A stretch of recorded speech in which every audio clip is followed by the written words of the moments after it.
here loves a burger, or maybe you love to go out to eat, order a burger, right? Burgers are so juicy and they're so good. But I want you guys to take a look at the complex ingredients that are in most burgers. These are the ones you're finding at the grocery store, stadiums, events, and even fancy restaurants.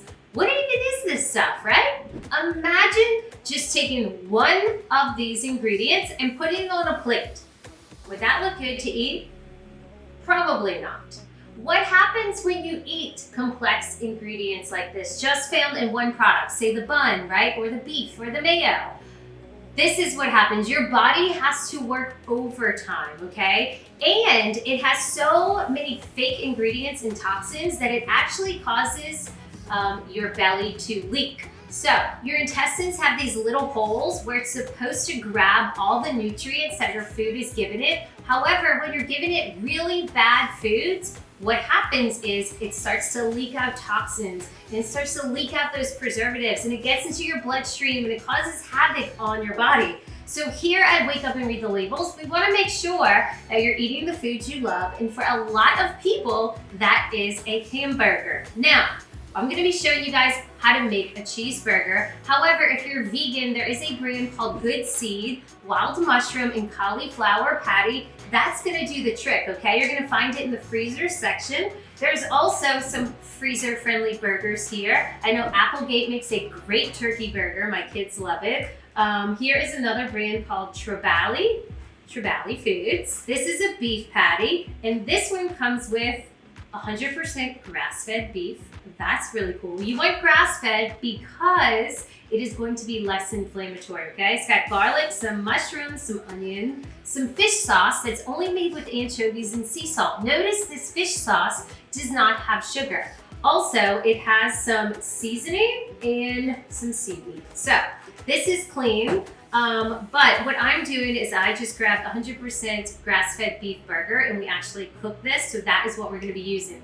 Imagine having a burger and tasting all the flavors, okay? My favorite bun is a brand called Unbun, which I hope you guys have tried before, but maybe you want to eat less bread, or you're at the grocery and they are out of Unbun, or you're at a restaurant and we know the restaurants don't have an Unbun, right? So here's an idea of how to order your burger and how to make your burger a little bit lighter. So what you're gonna do is you're gonna get green leaf lettuce or red leaf lettuce. And I say that because the stalk is really, really small and it's all lettuce, so it actually folds very well, okay? This lettuce wrap burger is so much more fulfilling without the bread. Here's why. When you have a burger with the dairy cheese, say Velveeta cheese or something like that in the bun, that's all you guys are tasting is the cheese and the bun and the sugar and like all these crazy ingredients. So once you go back to the basics, guess what happens? You taste flavors, you taste mustard, you taste avocado, you taste mayo, you taste the lettuce, and it is just so flavorful and so good, okay? Here's what you wanna do. Grab your lettuce and just kind of stack these stalks on top of one another. That way it's nice and leafy. You can use anywhere between 2 and 4 pieces of lettuce. Then what I would do is cut the burger in half. You could also cut it in pieces, say if you're gonna be serving your little babies at home. But you wanna do that. Next up, you're gonna be putting mayo on. You can get creative with this. You can either put the mayo right there on the meat, or you can put it on the lettuce, okay? How much? However much you want. When you eat clean mayo, you feel good. It's really true. The other one is I am using some Dijon mustard, okay? If you guys wanted to add sprouts on here, you could do that. If you wanted some pickled onions, read those ingredients, make sure that they're clean, right? Next up, I'm going to be adding some avocado because I love avocado, but I know my kids probably would not enjoy avocado if I put it on for them. They like it real basic.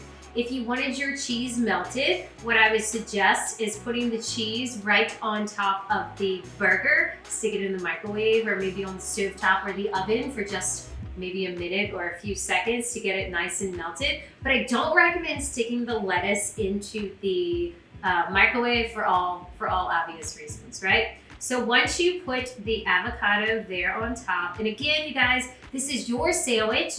You get to choose how little or lot you want to put on there.